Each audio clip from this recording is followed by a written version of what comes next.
شیعەکانی عێراق لە لێواری کەوتندا.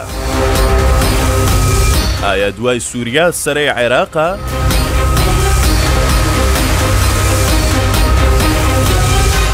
هەروەکوەوەی ئێستا گوتبێتی فایەق شێخ عەلی چاودێری دیاری سیاسی عێراقی 2 ساڵ بەر لە ئێستا لە دیمانەیەکی تەلەڤیزیۆنیدا گوتی لە گۆڕانکاریە نوێیەکانی ناوچەکەدا ڕژێمە بەعسیەکەی سووریا دەڕوخێندرێت، ئەمەش بە ئامانجی تێکدانی پرۆژەی هیلالی شیعی. شێخ عەلی پێشبینی کردبوو دوای سووریا سیستەمی سیاسی لە عێراقیشدا بگۆڕێت و وڵاتەکە لە بندەستی شیعە و عەمامە بەسەرە توندڕەوەکان بهێندرێتە دەرەوە. ڕووداوە سیاسی و سەربازیەکان لە ناوچەکەدا وە وردە ڕوودەدەن ئیتر ئێران و پرۆژەی هیلالی شیعی و تەوکردنی بەرەی مقاومەت وا لە نێو پرۆژەکەی پێشووتری کۆماریەکانی ئەمریکادا دەتوێندرێتەوە و ویستێک هەیە بۆ دووبارە داڕشتنەوەی نەخشەی ناوچەکە، نەخشەیەک دوور لە باڵادەستی شیعە و گروپە توندڕەوەکان. بنیامین نەتانیاهۆ سەرۆکوەزیرانی ئیسرائیل دوێنێ لەسەر سنووری وڵاتەکەی لەگەڵ سووریا لە بەرزاییەکانی جۆلان گوتی ئیدی ناوچەکە لە ژێر هەڕەشەی تیرۆریستان نابێت و لەمە دووار ناوچەکە ڕووە و ئارامی هەنگاو دەنێت.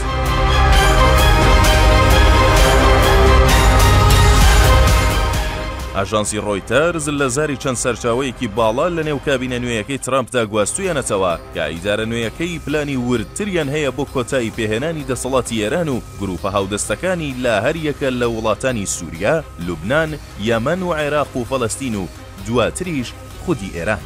ڕووداوە نوێیەکانی ناوچەکە بە پێچەوانەی ساڵی ڕابردوو بە تەواوی دژی بەرژەوەندیەکانی ئێرانە. بە جۆرێک هاوکێشەکان پێچەوانە بوونەتەوە کە سەرۆک و سەرکردە باڵەکانی ئێران و گروپە هاواوازەکانیان تەنانەت ون و نادیارن و لە شوێنی مانەوەی خۆیان ناخەون، بەڵکو کارەکانیان بەرەو دەیان شوێنی نهێنی و نادیار جێهێشتووە. ترسی لێدانی درۆنی ئیسرائیلی و موشکی ئەمریکی وای کردووە کە بەرپرسەکانی ئەو گروپانەی 2 ساڵە ئارامیان بە ناوچەکەوە نەهێشتووە و بەردەوام سەرقاڵی موشکبارانکردنی بنکە و بارەگە ئەمریکیەکان و تەنانەت موشکبارانکردنی بەردەوامی هەولێری پایتەختی کوردستان بوون خۆیان لە ئێستادا تەنها ئاواتەخوازن بەر ئەو موشک و درۆنانە نەکەون کە بەردەوام وەکو مۆتەکە بەسەر سەر و دڵیانەوەیە.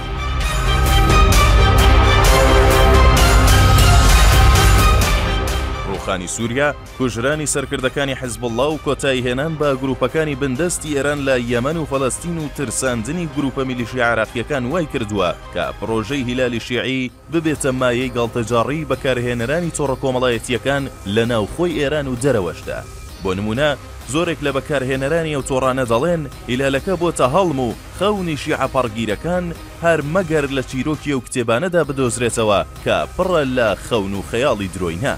ئەگەر لە چەند ساڵی ڕابردوودا بە کاریگەری گوشاریە و میلیشیا دەرەکیانە ئێران توانی بێتی تا ڕادەیەکی زۆر خواست و داواکانی لە ناوچەکەدا بەسەر وڵاتانی عەرەبی و کەندا و تورکیا و تەنانەت ئەمریکاشدا زاڵ بکات، ئەوە ئێستا تاکە داواکاریان وەستاندنی جەنگەکەیە لەم ئاستەی ئێستایدا و هەموو ئاوات و خواستێکیان بۆتە دەستپێکردن و کردنەوەی دەواازەی دانوستان کە ئەمەش لە ئێستادا خەونێکی قورسە و تازە بۆ ئێران و گروپەکانی کار لە کار ترازاوە.